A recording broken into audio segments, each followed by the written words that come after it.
اللہ میں اتنا نہیں کر سکا کہ وہاں پہنچتا ہے، نہیں تھی میری قسمت، میں آپ ہمارے محلے میں شہر میں جو آپ کا گھر تھا وہاں تو آ کر پڑ گیا، اس لیے پڑ گیا ہوں کہ کسی طرح زیادہ سے زیادہ وہاں کی یاد میں مصروف رہوں، اور اس طرح آپ کسی طرح مجھے وہاں کی برکتوں میں شامل کر لیں اور آئندہ جیتے جی مجھے وہاں بلا بھی لیں۔ اللہ تعالیٰ اس کا اہتمام کی ہم لوگوں کو توفیق عطا فرمائے، اور ان دنوں میں روزہ رکھنا، تلاوت کا بڑھانا، ذکر اذکار کا بڑھانا، تسبیحات کا بڑھانا، اللہ اللہ کرنا بڑھانا، نیکیوں کا بڑھانا، زیادہ سے زیادہ جتنا اس وقت ہوگا اس کا دل پر زیادہ پائیدار اثر ہوگا۔ جیسے کھیتی کے کچھ دن ہوتے ہیں ویسے ہی دل کے اندر بھی محبت الہی کا بیج ڈالنے کے بھی کچھ دن ہوتے ہیں۔ اللہ نے بلا وجہ نہیں چنا رمضان کے مہینے کو روزوں کے لیے، تراویح کے لیے، اعتکاف کے لیے، اور اللہ نے بلا وجہ نہیں چنا اس مہینے کو حج کے لیے۔ کوئی خاص وجہ ہے، کوئی رشتہ ہے، ان دنوں میں کوئی خاص تاثیر ہوتی ہے۔ تو وہ لوگ جو برس کے ہم جیسے لوگ اپنے گناہوں سے پریشان ہیں، وہ اگر ان دنوں میں زیادہ فکر کر لیں اپنی، اگر ان دنوں میں زیادہ سے زیادہ فکر کر لیں، ان دنوں میں زیادہ سے زیادہ ذکر بڑھا لیں، توبہ بڑھا لیں، نیک صحبتوں میں اپنے آپ کو ڈالیں، تو انشاءاللہ بڑا پائیدار قسم کا فائدہ ہوگا۔ آدمی کی مصروفیات تو تب تک پیشانی چھوڑیں گی جب تک کہ جنازہ نہیں نکلے گا، تو مصروفیات میں اٹکے رہنے سے ہم اپنے نقصان کریں گے۔ مصروفیات کو تو ہمیں چھوڑنا پڑے گا، مصروفیات ہمیں نہیں چھوڑیں گے۔ اور حج کا تو ایک پہلو یہ بھی ہے، حج تو موت اور آخرت کو یاد دلاتا ہے۔ آدمی جب اپنے گھر سے جاتا ہے تو گویا وہ بالکل اس طرح سے آج ابھی تھوڑے دن کے لیے اپنے اعزہ کو چھوڑ رہا ہے، لیکن جب اس کی موت آئے گی تو ہمیشہ کے لیے اپنے اعزہ کو چھوڑے گا۔ جیسے جیسے حاجی کی سواری اس کو اپنے گھر سے دور اور اللہ کے گھر سے قریب کرتی ہے، یہ بالکل ایسے ہی ہے جیسے جنازہ جا رہا ہے، اب یہ اپنے گھر سے دور جا رہا ہے، اپنی قبر سے قریب جا رہا ہے۔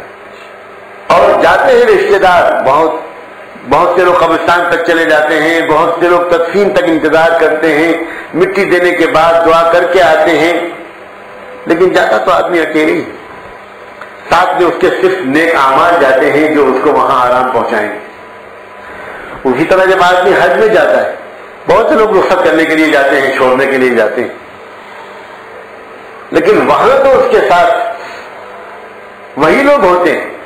دو طرح کے لوگ ہوتے ہیں، کچھ لوگ وہ ہوتے ہیں ہم سفر جو اس کے لیے تکلیف کا باعث بنتے ہیں، اور کچھ لوگ اس کے لیے وہ ہوتے ہیں جو اس کی راحت کا باعث بنتے ہیں۔ ہر حاجی کو دونوں طرح کے لوگوں سے ساتھ پڑتا ہے۔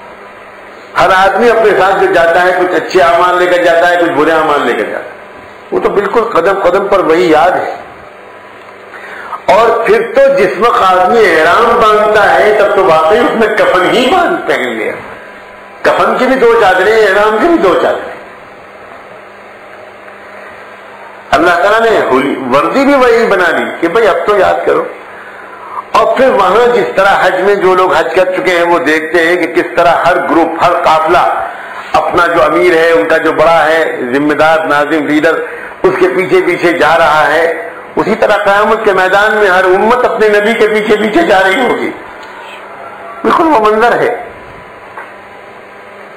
اور جس طرح حج میں بھی طرح طرح کی پریشانیاں آتی ہیں، کھو جاتا ہے آدمی، بھٹک جاتا ہے، پیاس لگ جاتی ہے، پریشان ہو جاتا ہے، یہی ساری منزلیں قیامت کے میدان میں آئیں گی۔ اور کچھ سرکاری مہمان ہوتے ہیں حج میں، بڑے ٹھاٹ سے ہوتے ہیں، نہ انہیں دھوپ نہ انہیں گرمی نہ کچھ، ایسے ہی کچھ لوگ سرکاری مہمان ہوں گے قیامت کے میدان، عرش الہی کا سایہ انہیں نصیب ہوگا۔ بالکل، تو حج بھی ابتدا حج کی جو ہے یہ خوف پیدا کرنے والا عمل ہے، اور انتہا جو حج کی ہے یہ محبت پیدا کرنے والی۔ اور خوف اور محبت یہ دو ہی چیزیں ہیں جو دراصل انسان کو گناہوں سے بچاتی ہیں اور نیکیوں پر جماتی ہیں۔ اس لیے ان دنوں میں یہ دن، رمضان میں تو پھر بھی رمضان کے مہینے میں کچھ رواج ہے، ایک ماحول بن جاتا ہے، ایک ماحول بن جاتا ہے نیکیوں کا، دعا کا، توبہ کا، استغفار کا ایک ماحول بن جاتا ہے. لیکن ان دنوں میں چونکہ ماحول نہیں بنتا، اس لیے اکثر ہم لوگوں سے غفلت ہو جاتی ہے اور ایک طرح سے ہم چوک جاتے ہیں، بھول جاتے ہیں. اس کی بھی ایک وجہ ہے، ذرا سا توجہ سے سنیے. ہم لوگ عام طور پر اکثر ایسے ہو گئے ہیں کہ چونکہ ہم نے اکیلے اپنے دل میں اللہ سے محبت کے تعلق کو پیدا کرنے کی محنت نہیں کی، اس لیے ہم ایک ماحول کے سہارے کے محتاج بن گئے، عادی ہو گئے. ہمارا جتنا دل اجتماعی دعا میں لگتا ہے انفرادی دعا میں نہیں لگ پاتا. ہمارا جتنا دل اجتماعی طور پر اللہ کو یاد کرنے میں اور اس کے مذاکرے میں لگتا ہے، تنہائی میں ہم اجتماعی طور پر 3 گھنٹے میں ہم بیان کرتے بھی ہیں، سنتے بھی ہیں، لیکن انفرادی طور پر آدھا گھنٹہ بھی اللہ کے ذکر و مراقبے میں بیٹھنا ہمارے لیے مشکل ہوتا ہے. یہ کب تک ہم اس طرح محتاج رہیں گے؟ کب تک ہم اس طرح بیساکھیوں کے سہارے چلیں؟ یہ علامت ہے اس بات کی کہ ہمارے اندر ابھی کچا پن ہے. اجتماعی عمل تو انفرادی عمل کا شوق دلانے کے لیے ہوتا ہے. اگر ہم مستقل طور پر عادی اسی کے ہو جائیں تو پھر انفرادی طور پر اللہ تعالیٰ کو یاد کرنے کا ذائقہ ہی نہیں رہے. چنانچہ رمضان میں چونکہ اجتماعی ماحول بنتا ہے اس لیے اس کی طرف توجہ ہو جاتی ہے. ذی الحجہ کے ان دنوں میں چونکہ عام ماحول نہیں بنتا اس لیے اکثر دن گزر جاتے ہیں، دھیان بھی نہیں جاتا، بلکہ دوسرے قسم کی تیاریوں میں ہم لوگ لگ جاتے ہیں. یہ دن رمضان کی طرح کے قیمتی دن ہیں اور اسی طرح یکسوئی کے ساتھ ذکر و تلاوت میں، استغفار و توبہ میں، درود میں اور اعمال حج میں یا اعمال حج کے تصور میں، ان سے مشابہت میں گزارے جانے والے یہ دن ہیں. اللہ تعالیٰ اس اہتمام کی توفیق عطا فرمائے. آج سے ہی یہ بات میں نے اس لیے یاد دلائی ہے، دل میں تو کچھ اور بات بہت شدت سے آ رہی تھی اپنا حال دیکھتے ہوئے کہ آج اس بارے میں کچھ عرض کروں گا، لیکن اچانک یاد آیا کہ یہ دنوں کے بارے میں اگر یاد دہانی نہ ہوئی تو ہو سکتا ہے کہ ہم لوگ بھی ایسے ہی محروم رہ گئے. تو اب چند دن بچے ہیں. یہ دن ایسے ہیں کہ لپٹ جائیے ان میں اللہ تعالیٰ. اور میں ان پوری بات کو تو نہیں دہرا سکتا جو اب تک میں نے شروع سے اب تک عرض کی، لیکن بس یہ دیوانگی کی کیفیت کو اپنے اندر پیدا کرنے کے دن ہیں اور دیوانوں کی یاد کے دن ہیں. وہ دیوانگی ہی تھی، بالکل دیوانگی تھی، یقیناً دیوانگی تھی جس کو اللہ تعالیٰ نے پسند فرمایا ہے. اور حج کے سارے اعمال وہ اسی دیوانگی کا رنگ لیے ہوئے. ایک حدیث کل نظر سے گزری، بلکہ کل نہیں، پرسوں نرسوں. بس زیادہ مبالغہ تو کرنا مناسب نہیں ہے، میں تو لذت گیا ہوں اس حدیث کو سن کر، پڑھ کر. اللہ پاک اپنے کرم سے آج آپ کی برکت سے ہم سب کو سچی توبہ نصیب فرمائے. وہ حدیث اس وقت سنانا چاہتا ہوں. حضرت عمر رضی اللہ تعالیٰ عنہ سے روایت ہے کہ حضور اکرم صلی اللہ علیہ وآلہ وسلم نے ارشاد فرمایا، اخوف ما اخاف علی امتی کل منافق علیم اللسان. سیدنا عمر نے ارشاد فرمایا کہ اللہ کے رسول صلی اللہ علیہ وآلہ وسلم فرمایا کرتے تھے، نے ارشاد فرمایا تھا کہ سب سے زیادہ مجھ کو امت میں جس طبقے کا ڈر ہے کہ سب سے زیادہ نقصان میری امت کو جو پہنچائے گا وہ ایسا شخص ہوگا جو ہوگا تو منافق، لیکن زبان پر اس کے بڑا علم ہوگا اور بہت علمی شخصیت مشہور ہوگا. وہ علمی باتیں کرتا ہوگا لیکن اندر سے وہ منافق ہوگا. حدیث کی ایک کتاب ہے الجامع الصغیر، اس کی ایک شرح ہے فیض القدیر. اس فیض القدیر کے مصنف نے اس حدیث کو نقل کرتے وقت ایک عجیب واقعہ لکھا ہے. لکھتے ہیں والسبب تحديث عمر رضي الله عنه بذلك أن الأحنف سيد أهل البصرة كان فاضلا فصيحا مفوها فقدم على عمر فحبسه عنده سنة يأتيه كل يوم وليلة فلا يأتيه منه إلا ما يحب ثم دعاه فقال تدري لما حبستك عني؟ قال لا. قال إن رسول الله صلى الله عليه وسلم حدثنا فقال أخوف ما أخاف على أمتي كل منافق عليم اللسان. ثم قال خشيت أن تكون منهم فالحمد لله يا أحنف أرجو أن تكون مؤمنا فانحدر إلى مصرك. الله. شارح الجامع الصغیر کے شارح نے اس سیدنا عمر رضی اللہ تعالیٰ عنہ نے کس موقع پر یہ حدیث فرمائی تھی، نقل فرمائی تھی، وہ واقعہ بیان کرتے ہوئے لکھا ہے کہ بصرہ کے ایک بہت بڑے عالم تھے، سردار تھے، بصرہ کے امام تھے اور بہت عظیم شخصیت تھی. ان کا نام تھا احنف ابن قیس. یہ ایک بڑی فاضل شخصیت تھے، بہترین مقرر تھے. اللہ تعالیٰ نے طرز کلام اور فصاحت عجیب قریب قسم کا عطا فرمایا تھا. یہ آئے سیدنا عمر سے ملنے کے لیے. دور خلافت تھا، ذمہ داری امت کو سنبھالنے کی ہر پہلو سے سیدنا عمر ہی کے کندھوں پر تھی. تو وہ حضرت عمر کے پاس حاضر ہوئے اور کچھ دیر ایک لمبی گفتگو ان کی رہی. بلکہ ایک اور روایت میں یہ بھی لفظ ہے کہ فخطبہ، جب آئے احنف جو بڑے عالم تھے، بڑی علمی شخصیت تھی، تو ان کی کوئی تقریر سنی سیدنا عمر نے. اب وہ کس موقع پر سنی یہ تو روایت میں تفصیل نہیں ہے. انہی سے گفتگو کے درمیان حضرت عمر نے ان کی غیر معمولی مقررانہ اور علمی صلاحیتوں کا اندازہ کیا، یا الگ سے کوئی تقریر ان کی کروائی حضرت عمر نے کسی مجلس میں.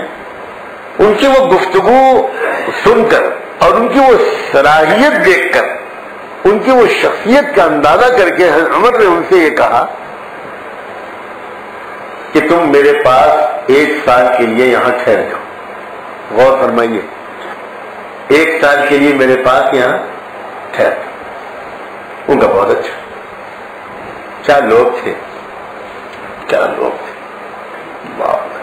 بڑے کا اشارہ ہے. بڑے نے ابھی کوئی تفصیل نہیں بتائی، کوئی وجہ نہیں بتائی کیوں رک جاؤ، کیا وجہ ہے، کیا کام ہے، کیا ضرورت ہے، کچھ نہیں. یہ تو اس طرح کی باتیں ہوتی ہی نہیں تھی ان لوگوں میں. بس 1 سال کے لیے میرے پاس ہے. بہت اچھا. فحبسه سنة، 1 سال تک انہوں نے ان کو اپنے پاس رکھا اور ایک حکم دے دیا کہ صبح اور شام، دن میں اور رات میں، ایک بار آپ دن میں مجھ سے ملا کرو، ایک بار رات میں ملا کرو.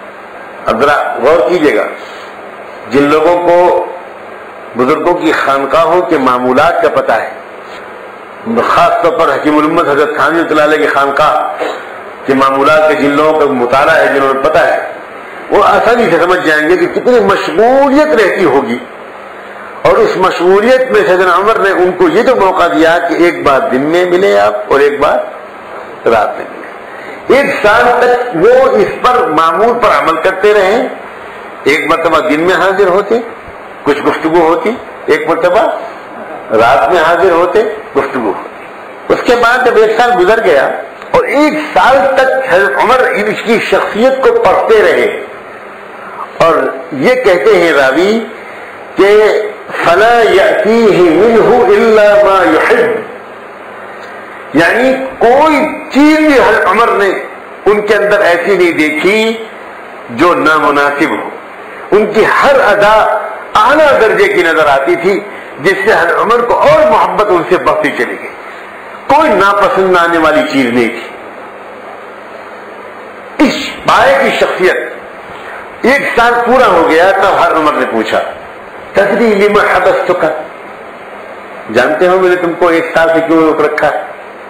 میری تو روح قربان جائے اس معصوم جواب پر جو اس کی زبان سے نکلا، قال اللہ اللہ اکبر، کہ نہیں حضرت مجھے نہیں معلوم آپ نے مجھے کیوں روکا ہے۔ آج اگر ہم کسی سے کہیں، ہمارے بڑے مجھ سے کہیں کہ ذرا شام تک رک جائیں، حضرت کوئی کام ہے؟ حضرت ذرا بہت مصروفیت ہے، ذرا اپائنٹمنٹ ہے، ذرا وقت ہے، ذرا یہ مسئلہ ہے، بالکل شام تک 2 گھنٹے کے لیے بھی روکنے کے لیے 100 دلائل چاہیے، اور وہ شخص سال بھر، اور یہ کوئی گرا پڑا آدمی نہیں ہے۔ سیدہ اہل البصرہ، علماء یہاں موجود ہیں، علماء جانتے ہیں کہ ہمارے محدثین الفاظ ناپ توڑ کر بولا کرتے تھے۔ الجامع الصغیر کے شارح نے اگر ان کو سیدہ اہل البصرہ لکھا ہے تو اس کا مطلب یہ ہوا کہ وہ اپنے وقت کے اماموں میں سے کوئی ایک رہے ہوں گے، اور وہ اتنے خالی نہیں ہوں گے کہ ان کا کوئی کام ہی نہیں۔ کتنی مشغولیتیں، ذمہ داریاں، مسائل، خاندان، بیوی، بچے، پتہ نہیں کیا کر رہا ہوگا، مگر کیا لوگ تھے۔ حضرت عمر نے کہا کہ رک جائیں، بہت اچھا۔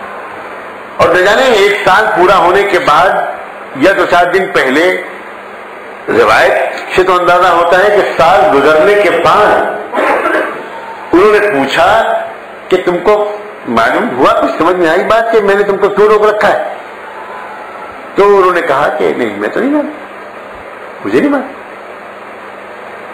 تب اس وقت حضرت عمر نے اللہ کے رسول صلی اللہ علیہ وسلم کی یہ حدیث نقل کی کہ سنو بھائی صاحب، جب تم میرے پاس پہلی بار آئے اور تمہاری علمی شخصیت تو تمہاری تقریر اور خطابت میں نے دیکھی تو مجھے حضور کا وہ ارشاد یاد آیا کہ سب سے زیادہ امت کو جو نقصان پہنچے گا، جو مجھے ڈر ہے، وہ ان لوگوں سے جو ہوں گے تو بہت بڑے عالم لیکن بالکل منافق ہوں گے، منافق علیم اللسان، جن کا علم ان کی زبان پر ہوگا، علیم اللسان، ان کا علم دل میں نہیں اترا ہوگا۔ اے اللہ، ان کا علم دل میں۔ سب سے جب تم مجھے ملے تو میں یہ ڈرا، اور کیا کہتے ہیں عمر، ذرا صاف گوئی دیکھیے، خشیت ان تکون منہم، تمہاری جب میں نے وہ باتیں سنی تو مجھے وہ حدیث یاد آئی اور مجھے ڈر لگا کہ احنف کہیں تم بھی ان لوگوں میں سے نہ ہو، تو میں نے تم کو اپنے پاس روکا۔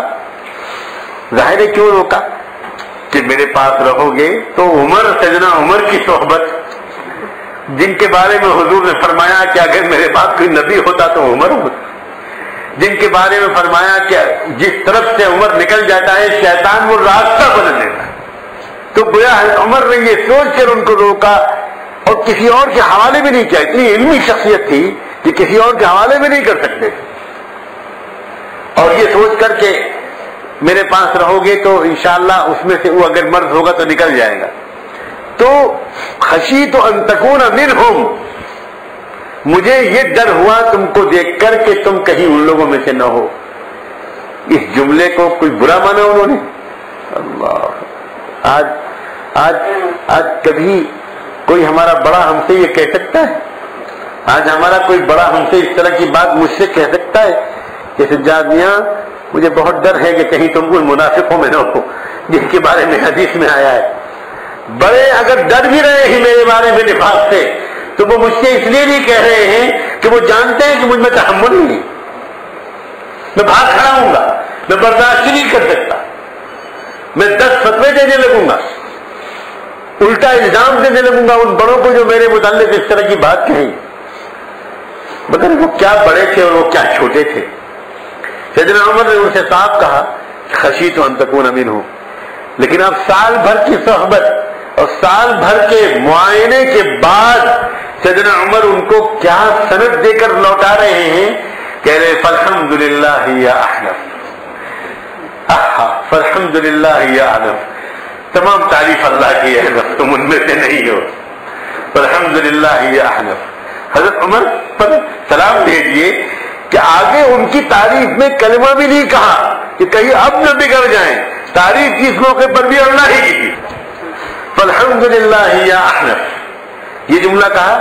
اس کے بعد کہا ارجو ان تکون مؤمنا، اب مجھے یہ امید ہے کہ تم ایمان والے ہو. اللہ اکبر. اتنا بڑا عالم سیدنا عمر کے ہاں 1 سال کی صحبت کے بعد ایمان والا ہونے کی سند پایا. اللہ اکبر. آخری درجے کی بات ہے یہ. میں سچ کہتا ہوں کہ کیسا گزرا ہے میرا سفر اور کیا کیفیت ہے. آپ دعا کریں، خدا کرے اللہ پاک مجھ کو اس فہرست سے آج ہی نکال دے. کیا کتنی سنگین بات ہے. ہم کتنی غلط فہمی میں ہیں اپنے بارے میں. ارجو ان تکون مؤمنا احنا، اب مجھے امید ہے کہ تم مومن. فانحدر الی مصرک، اب جاؤ اپنے شہر میں واپس جا کر کام. بس یہی ہے تصوف و سلوک، یہی ہے اللہ کے نیک بندوں کے پاس قیام، اور یہی ہے تربیت، اور یہی ہے اجازت و خلاف، اور کچھ نہیں ہے اس کے سوا. کسی نے کوئی عہدہ سمجھ لیا ہو، اعزاز سمجھ لیا ہو، اللہ اس کو اس غلط فہمی سے نکالے. بات صرف یہ ہے کہ اب چونکہ ہمارے مشائخ یہ بھی ہمت ہمارے اندر نہیں پاتے کہ ان سے ہم کہیں گے کہ یہ 3 دن کے لیے رک جاؤ تو کوئی رکنے کو تیار نہیں ہوگا، تو وہ یہ بھی نہیں کہتے بیچارے، حالانکہ ان کو پتہ ہے، یقیناً پتہ ہے. میں نے اپنے حضرت سے خود عرض کیا کہ حضرت طول صحبت کی شدید ضرورت ہے. 10 دن قیام رہتا ہے آپ کے ساتھ رمضان میں، اب جا رہے ہیں واپس، طول صحبت کی شدید ضرورت ہے. تو حضرت نے یہ بالکل نہیں فرمایا کہ نہیں ضرورت ہے، فرمایا بالکل یقیناً ضرورت ہے. اس کے بعد کچھ کلمات تسلی کے کہے، کچھ کلمات دوری کے باوجود استفادے کے طریقہ سکھانے کے کہے کہ دور بیٹھ کر کیسے فائدہ اٹھایا جاتا ہے. لیکن یہ پہلو پر ذرا غور فرمائیے کہ سیدنا عمر رضی اللہ تعالیٰ عنہ نے اتنے بڑے عالم، اتنی عظیم شخصیت، احنف بن قیس سے بڑے زبردست شخصیت گزری. ان کا تذکرہ فقہاء میں بھی ہے، قراء میں بھی ہے، محدثین میں بھی ہے، واعظین میں بھی ہے، اپنے زمانے کے بہت بڑے امام. میں تو اسی پہلو سے احنف بن قیس کی شخصیت سے اس سے پہلے واقف تھا. بار بار حدیث میں ان کی سند میں ان کا نام آتا ہے، بار بار محدثین کے ان کا تذکرہ ہوتا ہے، بار بار کبار تابعین میں ان کا تذکرہ ہوتا ہے. چوٹی کے ائمہ تابعین میں احنف بن قیس مشہور ہیں. اور یہ بات کہ احنف بن قیس سے گفتگو کر کے سیدنا عمر نے اس حدیث کو یاد کیا، اور یہ جملہ کہ انی خشیت ان تکون منہم، کہ مجھے تو یہ ڈر لگا کہ کہیں تم ان میں سے نہ ہو، اور روک لیا اپنے پاس اور رک بھی گئے ہو. حکیم الامت حضرت مولانا اشرف علی تھانوی رضی اللہ مرقدہ وقدس اللہ سرہ کے اجل خلفاء میں مصلح الامت حضرت مولانا شاہ وصی اللہ صاحب صلی اللہ علیہ، اللہ تعالیٰ ان کے درجات کو بہت بلند فرمائے اور ان کے فیض اور خیر سے ہم سب کو محروم نہ فرمائے. انہوں نے یہ واقعہ اپنے ایک مضمون میں نقل کیا، اور اس میں انہوں نے ایک جملہ لکھا. میں وہ جملہ پڑھ کے سناتا ہوں، نقل کر کے لایا ہوں آپ حضرات کے لیے. انہی کا جملہ ہے. لکھتے ہیں میں اپنے دیرینہ اور مسلسل تجربے کے بعد، غور سے سن رہے ہیں، میں اپنے دیرینہ اور مسلسل تجربے کے بعد دیانتاً عرض کرتا ہوں، اور مجھ سے اس قول پر انشاءاللہ باز پرس نہ ہوگی کہ اس وقت تقریباً سب ہی لوگ، کیا خواص اور کیا عوام، الا ماشاء اللہ مرض نفاق میں مبتلا ہے. اللہ، لوگوں قسم کھا کے کہہ سکتا ہوں کہ یہ اللہ والے جھوٹ نہیں بولا کرتے تھے، یہ اللہ والے مبالغہ نہیں کیا کرتے تھے. اور جیسے ڈاکٹر اور حکیم کی تشخیص پر ہم کو بھروسہ ہوتا ہے، اسی طرح ان اللہ والوں کی تشخیص پر بھی بھروسہ ہونا چاہیے. پھر دہراتا ہوں، لکھتے میں اپنے دیرینہ اور مسلسل تجربے کے بعد دیانتاً عرض کرتا ہوں، اور مجھ سے اس قول پر انشاءاللہ باز پرس نہ ہوگی کہ اس وقت تقریباً سبھی لوگ، کیا خواص اور کیا عوام، الا ماشاءاللہ مرض نفاق میں مبتلا ہے. تو گویا ہم سب کی بیماری کی تشخیص ہوگی. بالکل یہی صورتحال ہے. تسلیم کرنا چاہیے ہم کو سر جھکا کر کہ ہمارے اصل مسئلہ مرض نفاق کا ہے. ہم جو دیکھنے میں نظر آ رہے ہیں وہ اندر سے نہیں ہے. آگے لکھا ہے لوگوں کا ظاہر کچھ ہے اور باطن کچھ اور. زبان کے بہت اچھے اور دل کے بہت ہی برے. بہت ہی برے. یہ باتیں ہم میں سے کسی کو مایوس نہ کرتی. سب سے پہلی بات عرض کرتا ہوں آپ سب کے اوپر ان باتوں کا جو اثر پڑتا ہوا نظر آ رہا ہے, جو ایک بتا رہا ہے کہ یہ ایک بے چینی پیدا کر رہا ہے, ایک ڈر اور خوف پیدا کر رہا ہے کہ بات تو بالکل صحیح ہے. کسی اور کے بارے میں صحیح ہو یا نہ ہو, ہر آدمی اپنے بارے میں تو کہہ سکتا ہے کہ میرے بارے میں صحیح, باقی کسی کے بارے میں نہیں ہو وہ مجھ سے مطلب نہیں. آخر کیا کیا جائے؟ کیا مایوس ہو جائیں ہم لوگ؟ ہرگز ہرگز ہرگز نہیں, ہرگز نہیں, ہرگز نہیں, ہرگز. سوال ہی پیدا نہیں. اللہ کی رحمت کو سوچئے اور مایوسی کو دل سے نکالیے. اللہ کی رحمت سے تو مایوس ہو ہی نہیں سکتا ایمان والا, سوال ہی نہیں پیدا. اصل میں ہم نے اللہ کی رحمت کو اپنی طرف کھینچا نہیں ہے, ہم نے ٹھیک سے اپنے علاج کی فکر نہیں کی ہے, بس اس لیے ہمارے اندر یہ بیماری پلتی چلی آ رہی. ورنہ جہاں علاج کی فکر ہوئی اور جہاں بندے نے سچے دل سے توبہ کی اور اپنی فکر اس کے اوپر تھوڑے دن کے لیے ایسی حاوی ہو جائے کہ اس کو دنیا اور معافیہ کسی اور کی فکر ہی نہ رہے, بس پہلے اپنی فکر ایسی حاوی ہو جائے اور اس کے بعد وہ علاج تلاش کرے. کیا علاج ہے؟ ظاہر ہے کہ ان جیسے جن اللہ کے بندوں نے اس طرح کا یہ مرض کی تشخیص کی ہے, علاج بھی وہی بتائیں گے, علاج بھی وہی کریں گے. تشخیص کوئی اور کرے اور علاج کوئی اور کرے, یہ تو نہیں ہوا کرتا. چنانچہ آگے چل کر حضرت نے لکھا ہے اسی مضمون, عجیب و غریب مضمون ہے پر لکھا ہے آگے, اس کو مکمل کیا ہے کہ ہر مرض کی دوا صلی علی محمد. یعنی مسئلہ ہے ایک ہی, وہ یہ کہ اپنی اصلاح کی فکر لے کر کسی ایسے سے چمٹو جس کو تم سے پہلے ان چیزوں کی اصلاح کی فکر ہو گئی ہو اور وہ پہلے سے اس میں لگ گیا ہو, ایک عمر گزاری ہو, اور اس کو بھی کسی کہنے والے نے حضرت عمر کی طرح کہہ کر روانہ کیا ہو کہ بھئی امید ہے اب تم بچ جاؤ گے, جاؤ جاؤ جاؤ, جا کر اللہ کے بندوں کو توبہ کرو اور کراؤ. ایسے کسی سے چمٹو, اس کے بغیر اکیلے اکیلے رہنے سے کام نہیں چلے گا, نہیں چلے گا. اللہ تعالی ہماری اور آپ کی یہاں کی حاضری کو آج توبہ والی حاضری بنا دے. سچے دل سے, تڑپتے دل سے آج ہم توبہ کریں اور اپنی سستی اور کاہلی اور اپنے ٹال مٹور اور اپنے بارے میں خوش فہمیوں سے اللہ سے معافی مانگیں اور ذی الحجہ کی مقبول دعاؤں کا واسطہ دے کر, اس مبارک مہینے کی مبارک لمحوں کا واسطہ دے کر, اور جو وہاں آپ اللہ تعالیٰ سے دعائیں مانگ رہے ہیں ان احرام باندھے ہوئے سر بکفن وہ جو مجنو اللہ کے عاشق و دیوانے, عجیب منظر ہوتا ہے حج میں. میں پھر دہراتا ہوں اس بات کو, بات ختم کرنے کا دل نہیں چاہتا اس موضوع کو. جیسے انگارے ہوتے ہیں نا, کہ اگر ٹھنڈے انگاروں کو دہکتے ہوئے انگاروں پر, بجھے ہوئے انگاروں کو دہکتے ہوئے انگاروں پر اگر رکھ دیا جاتا ہے ان کے آس پاس, تو ان کے اندر بھی گرمی اور آگ آ جاتی ہے. ایسا معلوم ہوتا ہے کہ اللہ تعالیٰ حرمین شریفین میں کچھ جگہ اللہ نے ایسی بنائی ہے, مکہ مکرمہ اور مدینہ منورہ, کہ ساری دنیا سے اللہ تعالیٰ اپنے ولیوں کو, نیک بندوں کو, عاشقوں کو, اصلی محبت کرنے والوں کو وہاں بلا کر جمع کر دیتا ہے. اب یہ دہکتے ہوئے انگارے ہیں, اللہ تعالیٰ کہتا ہے کہ میں نے دہکتے ہوئے انگارے یہاں جمع کر دیے, تم اپنے بجھے ہوئے انگاروں کو لے کر آؤ اور یہاں ان کے پاس اٹھو بیٹھو, ان کے بیان میں شریک ہو, دعا میں شریک ہو, ان کے ساتھ ثواب کرو, ڈھونڈو ان کو یہاں, اور ان کے ساتھ رہو گے تو تمہارا بھی انگارہ کچھ گرمی پالے گا.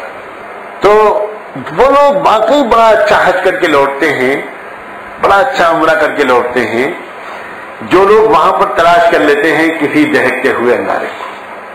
بہت فرق ہوتا ہے ان کے حج میں اور ان کے حج میں جو بغیر اس تلاش کے اور بغیر اس جستجو کے ایسے ہی ایک طرح سے کچھ احکام پورے کر کے چلے آتے ہیں. تو اصل میں حج کی روح بھی تو دراصل نیکوں کی صحبت اور کثرت ذکر ہے. حج کو جو یہ درجہ ملا، حج کو جو یہ مقام ملا کہ جو مقام کسی اور عمل کو نہ ملا، اس طرح واپس آؤ گے جیسے کہ آج ہی اپنی ماں کے پیٹ سے پیدا ہوئے. یہ مقام کسی اور عبادت کو ملا کیوں؟ آخر اس کی وجہ یہی ہے کہ اس میں دو چیزیں جمع ہیں. ایک تو صحبت صالحین، جب آپ طواف کر رہے ہوں گے اس میں کوئی ایک نہ ایک دیوانہ اس مجمع میں ہوگا ضرور. جب آپ عرفات میں ہوں گے کوئی نہ کوئی ہے، بلکہ ہزاروں ہوں گے. جب آپ مینا میں ہیں، جب آپ حرم میں بیٹھے ہوئے ہیں، جب آپ روزے اثر کی جالیوں کے سامنے کھڑے ہو کر ندامت کے آنسو بہا رہے ہیں، کوئی نہ کوئی ہوتا ہے. واقعی عجیب معاملہ ہے. اور یہ جستجو سے آدمی جائے اگر تو اس کو اتنے ملتے ہیں کہ ہر حرم میں داخلے کے وقت میں کوئی نیا اللہ کا ولی ملتا ہے، واللہ میں سچ کر، اور وہ اپنی گٹری بھر لیتا ہے. ہمارے یہاں مشرقی یوپی میں ایک شہر ہے گورکھپور، اس میں شخصیت ہوا کرتے تھے حضرت مولانا افتخار صاحب رحمۃ اللہ علیہ. انہی حضرت شاہ وسیع اللہ صاحب رحمۃ اللہ علیہ کے مجاز صحبت، انتہائی گمنامی کے حالت میں زندگی گزاری، اور اسی کا یہ اثر ہوا کہ بہت سے لوگوں کی طرح یہ عاجز بھی ان سے بہت زمانے تک بالکل واقف ہی نہیں ہوا، کبھی نام بھی نہیں سنا. ایک مرتبہ حضرت والد ماجد رحمۃ اللہ علیہ کی خدمت میں وہ حاضر ہوئے، وہ تشریف لایا ہے جب وہ حج کرنے جا رہے تھے. میں چھٹیوں میں اس وقت مدینہ منورہ میں زیر تعلیم تھا، چھٹیوں میں آیا ہوا تھا، تو دروازے پر دستک ہوئی، میں باہر نکلا وہیں لکھنؤ میں اپنے مکان پر، تو دیکھا کہ ایک بوڑھے صاحب مسکین سے بڑے منکسر مزاج غریب سے آدمی کھڑے ہیں، سر جھکائے، سلام کیا، وعلیکم السلام. کہنے لگے کہ اگر ملاقات آسانی سے حضرت سے ہو سکے، صرف مصافحہ اور زیارت کرنا چاہتا ہوں، تکلیف بالکل مت دیں، زحمت میں بالکل مت ڈالیں، اگر بآسانی ممکن ہو تو یہ عرض کر دیں کہ گورکھپور سے افتخار حاضر ہوا ہے. ان کے بات کرنے کے انداز سے سمجھا کہ بھئی یہ تو کوئی خاص شخصیت معلوم ہوتے ہیں. تو میں نے ان سے کہا آپ تشریف رکھیں باہری کمرے میں، میں اندر اطلاع کرتا ہوں. اندر جا کے کہا میں نے والد صاحب سے کہ کوئی صاحب ہیں گورکھپور سے کہہ رہے ہیں کہ افتخار کہہ دیں افتخار حاضر ہوا. اللہ اکبر. اب حضرت والد صاحب کا جو حال ہوا، بالکل معذور تھے، بالکل معذوری کے دور تھا ہمارے حضرت والد صاحب کی. فرمایا مجھے اٹھاؤ جلدی بٹھاؤ. اب ہم لوگ دو آدمی مل کے جلدی سے بٹھایا، کہا کہ میرا امامہ رکھو، ادھر لاؤ. اپنے بیگ میں سے ادھر نکالا عطر عود، جلدی سے اپنے لگوایا، اور اس کے بعد کہا کہ مجھے اس کو بٹھاؤ، کرسی پہ بٹھاؤ، ویل چیئر میں بٹھاؤ، مجھے باہر دروازے میں لے چلو، تم نہیں جانتے ہو کون ہے. میں کام گیا، میں نے کہا آپ مت تشریف لے چلیے، میں ان کو لے کے آتا ہوں، بڑے ادب سے لے کے آؤں گا. آپ کہنے نہیں مجھے لے چلو. یا اللہ کیا ہو گیا. میں نے بٹھایا، اب ادھر ان کو لے کے چلا، ادھر ان کو آہٹ ہوئی کہ حضرت تشریف لا رہے ہیں. وہ نکلے وہاں سے چپل جوتے چھوڑ کر ننگے پیر دیوانوں کی طرح بھاگتے ہوئے، اور جس طرح لپٹے ہیں دونوں ایک دوسرے سے، میں اس کا انداز نہیں آپ کو بتاتا. یہ ان کو چوم رہے ہیں، ان کی داڑھی چوم رہے ہیں، ان کا ہاتھ چوم رہے ہیں، ان کی پیشانی چوم رہے ہیں، ان کی آنکھیں چوم رہے ہیں. عجیب کیا اللہ کیا معاملہ ہے، یہ کون شخصیت ہے. آ کر اندر بیٹھے، بس کیا بتاؤں وہ دونوں کیسی ملاقات تھی، ایسی بس کیا عجیب کیفیت تھی دونوں طرف سے. کچھ دیر کے بعد دونوں نے اپنے آپ کو قابو میں کیا. حضرت والد صاحب نے پھر جو بہت میں سمجھ گیا، تو ہم لوگوں کو کچھ اشارے تھے، تو بہت ہی خصوصی قسم کی جب حضرت والد صاحب تقریب کرتے تھے کسی مہمان کی، تو ایک کھجور میں لایا کرتا تھا مدینہ منورہ کے اس باغ کی جو سیدنا صدیق اکبر کا باغ تھا. تو میں اس باغ کی کچھ خاص کھجوریں لایا کرتا تھا جو حضرت والد صاحب بہت ہی خاص مہمانوں کو کھلایا کرتے تھے. جس باغ میں سیدنا صدیق اکبر اس وقت بیٹھے ہوئے تھے جس جگہ پر حضور پاک صلی اللہ علیہ وسلم کی وفات کی خبر ان کو ملی، تو وہ باغ مدینہ منورہ میں محفوظ تھا، کسی کو پتہ نہیں ہے اس کا. تو اللہ تعالیٰ کا شکل تھی کہ میرے ایک استاد تھے حدیث کے موقع امام مالک، میں نے ان سے 3 بار پوری پڑھی. مدینہ کے چیف جسٹس تھے شیخ عطیہ محمد سالم، اللہ ان کے درجے بہت بلند فرمائے، بڑی صاحب علم و تقوی شخصیت تھی. روزانہ مدینہ کی کورٹ میں عدالت میں جب بیٹھنے جاتے تھے تو پہلے مسجد نبوی حاضر ہوتے، 2 رکعت نماز پڑھتے ہیں، حضور کو صلاۃ و سلام عرض کرتے اور عدل و انصاف کی توفیق کی اللہ سے دعا کرتے، اس کے بعد وہ عدالت میں جاتے تھے. میں نے عرب علماء میں ایسے صاحب تقوی اور صاحب ذکر اور ایسے عظیم محدث و فقیہ لوگ جو پائے ان میں سے ایک وہ پائے، اور مجھ پر وہ بہت شفیق تھے. مجھے اپنا روحانی بیٹا کہتے، مجھے اپنی کتابیں انہوں نے دی 2-3 تو اس پر لکھا الی ولد الروحی، میرا روحانی بیٹا. تو انہوں نے اس باغ کا لے گئے تھے مجھ کو خود، اور وہ کھجوریں حضرت بھائی صاحب نے نکلوائی، اشارہ کیا، میں لے کے آیا، زمزم پلایا، عطر لگایا، چائے پلائی. جب رخصت ہونے لگے تو حضرت بھائی صاحب نے اصرار کیا کہ میں دروازے تک رخصت کروں گا. تو مجھے خوب یاد ہے کہ وہ نیچے زمین میں بیٹھ کے حضرت بھائی صاحب کے پیر پکڑ لیے انہوں نے. کہا حضرت آپ کے غلاموں کا غلام بھی تو بننے کے لائق نہیں ہوں، آپ کیا معاملہ کر رہے ہیں، صرف میرے لیے دعا کر دیجیے. اور یہ کہتے بہت دیر تک روتے رہے. حج کے ارادے سے نکلا ہوں، اللہ تعالیٰ وہاں پہنچا دے اور مجھے گناہوں سے بچا لے، اور اللہ تعالیٰ اچھا اور مقبول حج نصیب کر رہے، اس دعا کی درخواست کے لیے آیا ہوں. خیر نکلے، رخصت ہوئے، باہر گئے. تو میں ان کے ساتھ ساتھ اب ان کے قیامگاہ تک پہنچانے کے لیے ان کو گیا جہاں وہ لکھنؤ میں ٹھہرے ہوئے تھے. تو پہلے تو گلی میں ایک تماشا دیکھا ہمارے گھر کے باہر کہ انہوں نے اپنے ساتھ جو 2-3-4 لوگ تھے ان کو یہ کہا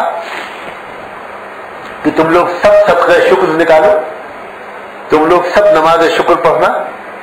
تم کو پتہ نہیں ہے کہ تم نے اللہ کے کتنے بڑے بندے کو دیکھا ہے، ابھی تم کو نہیں معلوم، تم نہیں جانتے. پوچھا کیونکہ حضرت شاہ وصی اللہ صاحب کو جن لوگوں نے دیکھا ہے، کچھ لوگ یہاں ایسے ضرور ہوں گے جنہوں نے حضرت شاہ صاحب کو دیکھا ہوگا، تو ان کے جذب کی جو رنگ تھا، ان کی جو کیفیت تھی ایک عجیب طرح کی، وہ منتقل ہوئی تھی حضرت مولانا افتخار صاحب. یہ تو حضرت والد صاحب نے مجھے بعد میں بتایا کہ حضرت شاہ وصی اللہ صاحب کا جو جذب کا رنگ تھا وہ سب سے زیادہ ان کے خلفاء میں منتقل حضرت مولانا افتخار صاحب نے. تو میں نے وہ جذب کا رنگ ان کا اس گلی میں دیکھا، وہیں اپنے گھر کے دروازے پر. اپنے ساتھیوں سے کہنے لگے تم نہیں جانتے، تم نہیں جانتے، تم بالکل نہیں جانتے، تم میں سے کوئی نہیں جانتا، کوئی نہیں جانتا، کوئی نہیں جانتا کہ تم کس شخصیت سے مل کے آئے ہو. اللہ جانے اس کے بعد انہوں نے کیا القاب کہے. میں وہ ڈر کے مارے اس لیے نہیں بول رہا ہوں کہ کہیں آپ میں سے کسی کے دل میں کوئی شبہ نہ آ جائے. ایسے انہوں نے القاب کہے حضرت والد صاحب کی شان میں کہ اور شکر ادا کرنا، صدقہ شکر ادا کرنا اور نماز شکر پڑھنا. میں بھی نیت کرتا ہوں، جیب سے روپے نکالے، ہاتھ میں لے لیے، میں بھی صدقہ کروں، ابھی جا کے صدقہ کروں. یا اللہ کیا شخصیت ہے یہ، ہم کیوں محروم رہے ان سے استفادے سے. پھر میں ان کے ساتھ پہنچانے گیا اور پھر ان کے مدینہ منورہ کے کب تشریف لا رہے ہیں، کہاں ٹھہریں گے، سب معلوم کیا. اب میں سنانا آپ کو صرف یہ چاہ رہا تھا 2 باتیں. ابھی میں ایک بات بتا دوں. اب جب میں ان کو پہنچا کے گھر واپس آیا تو یہاں حضرت والد صاحب ان آنے کو اپنے انتظار میں بیٹھا پایا، حالانکہ تقریباً 1 گھنٹہ ہو چکا تھا. حیران رہ گئے. میں نے ان کے خادم مولوی ارشاد صاحب سے قدر ناراضگی سے کہا کہ مولوی ارشاد صاحب آپ نے لٹایا نہیں، چلے نہیں لیٹنے میں تیاری ہے، آپ کا انتظار کر رہے ہیں. کیا بات ہو گئی، تکیے لگائے ہوئے کمزوری معذوری کے باوجود میرا انتظار کر رہے. مجھے بلایا یہاں، کہنے لگے ابھی فوراً سب کا شکر نکالنا، تم اپنی بیوی کی طرف سے بھی، اپنے طرف سے بھی، اپنے بچوں کی طرف سے بھی. تمہیں نہیں معلوم کہ کون اللہ کا بندہ اس گھر میں آیا، اس کمرے میں آیا. یہ ہوتے ہیں اللہ کے نیک بندوں کی ایک دوسرے کی قدر، دوسرے کی محبت. اب اس نیک بندے کا حال میں آپ کو سنانا چاہ رہا ہوں. یہ سب تمہید تھی. جب مدینہ منورہ کو پہنچے تو میں ان کے ساتھ ساتھ ان کے پیچھے پیچھے کسی طرح ان کی جوتی اٹھا کر کسی طرح حرم میں جانے کی کوشش کرتا تھا. آپ کو میں کیا بتاؤں، دنیا میں کوئی مجرم تصور کیجئے جس نے ہزاروں قتل کیے ہوں، پاؤں میں بیڑیاں پڑی ہوں، ہاتھ میں ہتکڑیاں ہوں، سزائے موت سنائی جا چکی ہو، اور وہ مجرم کو اگر کہا جائے کہ بھائی اس وقت دربار میں چلے جاؤ، بہت اچھا موڈ ہے، شاید معاف کر دیا جائے، تو وہ مجرم جس طرح چلتا ہوگا اس طرح میں نے حضرت مولانا افتخار صاحب کو مسجد نبوی میں حضور کے روضے کی طرف چلتا ہوا دیکھا. دو قدم آگے بڑھتے تھے، اس کے بعد کانپتے لگے، باقاعدہ کانپتے لگے، تھامنا پڑتا تھا، پکڑنا پڑتا تھا، بہت دیر تک استغفار پڑھتے تھے، بالکل تھک کر کانپتے تھے، عجیب کیفیت ہوتی تھی. اس کے بعد کچھ دیر تسلی ہوتی تھی، کچھ تھامتے تھے، درود شریف پڑھتے تھے، پھر آگے بڑھتے، پھر 4 قدم آگے بڑھے، 6 قدم آگے بڑھے. یعنی اس زمانے کا حرم شریف توسیع سے پہلے کا باب المجیدی سے لے کر روضہ اسد تک پہنچنے میں مشکل سے 6-7 منٹ لگتے تھے. وہ باب المجیدی سے روضہ اسد تک کبھی 1 گھنٹے میں پہنچتے تھے، کبھی 1.5 گھنٹے میں پہنچتے. بس یہی ان کو ہمت نہیں ہوتی تھی کہ میں حضور کے سامنے کیا منہ لے کر جاؤں، کیسے جاؤں، کیا کیا ہے میں نے. وہ شخص جو قطب الافطار ہے اور جو اپنے وقت کا پتہ نہیں کس درجے کا ولی ہے، اور وہ جس کو دیکھ کر اللہ کا ایک نیک بندہ اس خوشی کا اظہار کر رہا ہے، سب کا شکر ادا کر رہا ہے، اور اپنے بچوں سے کہہ رہا ہے سب کا شکر ادا کرو، وہ شخص اپنے آپ کو روضہ اسد کے سامنے کھڑا کرنے کا اہل نہیں سمجھ رہا. یہ ہے ایمان کی حقیقت، یہ ہے تقویٰ، یہ ہے محبت رسول. اے اللہ آج ہم کو کوئی ذرہ اس کا نصیب فرما دے، آج کوئی ذرہ ہم کو نصیب فرما دے، اور اتنی بے چینی عطا فرما دے کہ جب تک یہ کچھ مل نہ جائے چین سے نہ بیٹھے. بہت ٹال مٹول ہو گئی ہے، بہت ٹال مٹول.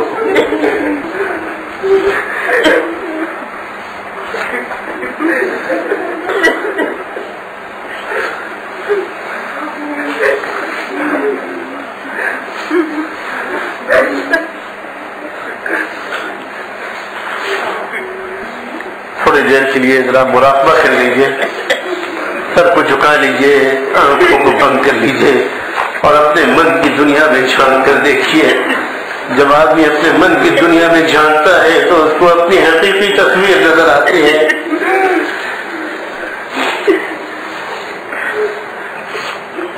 تصور کیجیے کہ اللہ کی رحمت آ رہی ہے، میرے دل میں فرما رہی ہے، اور میرے دل کا نفاق اور تمام ظلمتیں دھل رہی ہیں.